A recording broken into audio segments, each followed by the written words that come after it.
বাবা, বাবা গো, ওরা কি আমায় মার্ডার করতে চেয়েছিল?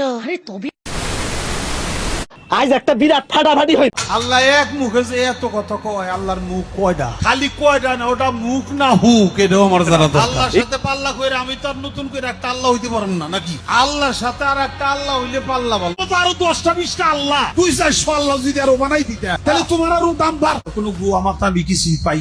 আল্লাহ সম্পর্কে তুই বুঝবি কেমনে? জীবনে যাস নাই স্কুল কলেজের বারান্দায়, যাস নাই কোনো মাদ্রাসায়, আর আলেম ওলামাদের সাথে তোদের তো কোনো সম্পর্কই নাই। তাদের কাছে যেতে বললে তোরা করস তোদের জ্ঞানের বড়াই। তোদের এক একটারে ধরে পাশার মধ্যে মিসাইল বেঁধে দেওয়া দরকার, যাতে তোরা উপরে যাইয়া হিসাব মিলিয়ে নিবার পারস। বুঝো না এই ব্যাপারটা? সূরা নাসের মধ্যে এত নাচ কেন? আরে নাচতে কইছে, এই জন্যই তো এত নাচ। কুল আউযু বিরাব্বিন নাস, মালিক হিনো নাস, ইলাহিনো নাস, হ্যাঁ, মিন শাররিল ওয়াসওয়াসিল খান্নাস, আল্লাযী ফি সুদুরিন নাস, মিনাল জিন্নাতি ওয়ান নাস, ফি সুদুরিন নাস বার কইছে।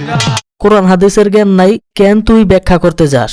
এজন্যই তোর পাঁচ হাজার দেওয়া দরকার আটকাওয়ালা ভাস।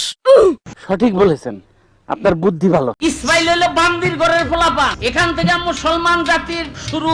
মুসলমান হলো বান্দির ঘরের।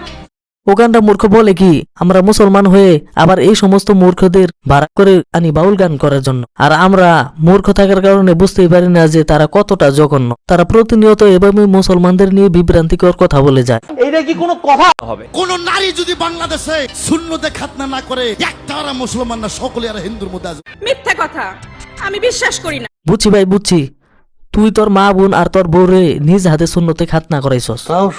আমি আনোয়ার সরকার গাঞ্জা ঘোরের সাথে নাই, আমি আছি সিদ্ধি ঘোরের সাথে। সিদ্ধি খাইয়া যদি আল্লাহর কাম করে, ওর জন্য সিদ্ধি। সবাই তুই 5 ওয়াক্ত গাঞ্জা খাস বলে তোর মুখ থেকে এরকম কথাবার্তা বের হয়। আজকের থেকে গাঞ্জা তোর মুখ দিয়া না দিয়া পাছা দিয়া ঢুকাই দেওয়া দরকার, আর তোর মুখটা সেলাই করে দেওয়া দরকার। এই তো কাটিং টু ফিটিং এর মতন কথা।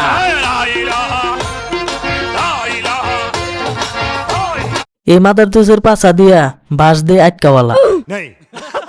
এই যে ফজরের নামাজ নিয়েছে আদম সফিউল্লাহ, জোহরের নামাজ নিয়েছে ইব্রাহিম খলিলুল্লাহ, আসরের নামাজ নিয়েছে ইনুসুল্লাহ, আর মাগরিবের নামাজ নিয়েছে ইসারহুলুল্লাহ, ইয়াসার নামাজ নিয়েছে মুসা কারিমুল্লাহ। সে নবী না হলে কিছুই হতো না, সে নবীর নামাজ। তুমি যে নামাজের কথা কইতেছো, এই 5 ওয়াক্ত নামাজের কথা কোরআনের কোথাও নাই। আর আমরা মারফতের ফকিরা পড়ি 9 ওয়াক্ত।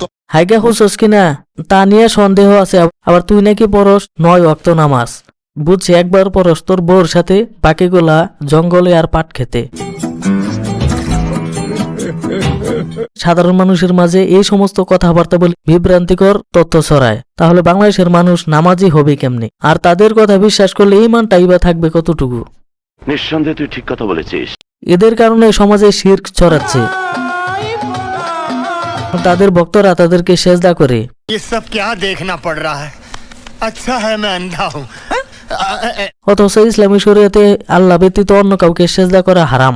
মহিলারা মৃত জিনিসের সামনে গিয়ে সিজদা দিয়ে ওই মৃত জিনিসটাকে জাগ্রত করে ফেলে। সুটিয়ে লাল করে দেবো, নোংরামি বার করে দেবো। কোরআন হাদিস সম্পর্কে ন্যূনতম জ্ঞান নাই, আর এরা করতে যায় শরীয়ত আর মারফত নিয়ে লড়াই। তাহলে এদেরকে আটকাওয়ালা বাস ছাড়া আর কি দেওয়া যায়? সেজন্য তো বাংলাদেশের তাওহীদি জনতা এদেরকে করতেছে ধোলাই।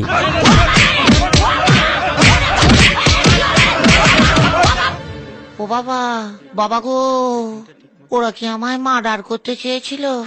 আজ এ পর্যন্তই, তাহলে আজকে আমি যাই। Tata, bye bye.